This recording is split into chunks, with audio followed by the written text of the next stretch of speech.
رحنا جزيرة راس محمد، وعملنا وجبة الغدا كانت حلوة جدا. كان سمك وجمبري وكفتة وبطاطس ومكرونة وسلطات ورز. بجد الوجبة حلوة جدا. دلوقتي هنطلع على الجزيرة البيضاء، هنقوم لحد الجزيرة، نزلنا قرب منها وبعد كده هنروح لحد الجزيرة، وبعد كده هنعمل سنوركلينج، وبعد كده هنبدأ نرجع تاني نعمل من الجزيرة البيضاء لحد المرسى حوالي ساعتين. فبجد يا جماعة يعني جربوها، ريحة اليخت تحفة جدا. هتشوفوا كده في الفيديو على مرمى البصر في لون ابيض او لون لبني او لون كده، لون حلو. دي الجزيرة اللي هينزلونا عندها ونبدأ نعوم.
دي بقى يا جماعه الجزيره البيضاء فيها ارض، يعني احنا دلوقتي بقى في مكان ما فيهوش ارض، بعد كده يودونا لحد هناك المكان بقى فيه ارض، نعوم براحتنا.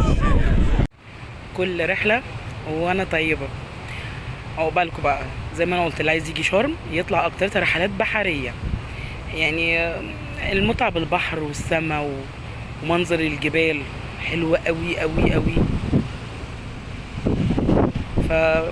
ان شاء الله لما تيجوا لازم تعملوا اكتر حاجه رحلات بحريه. وفي كمان دهب يعني جميله برضو.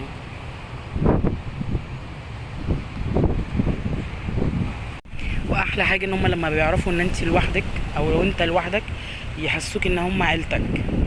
يعني انا طالعه لوحدي رحله اليخت، بجد حسوني ان انا مش لوحدي، الناس كويسه. وزي ما قلت ان المصريين لو حسوا ان انت لوحدك عمرهم ما حسوك ان انت لوحدك، يحسوك ان ليك اهل. يعني بجد ناس كويسين جدا، والناس اللي كانت معايا كمان في الرحله كويسه قوي، ناس يعني عساسين زي ما بيقولوا.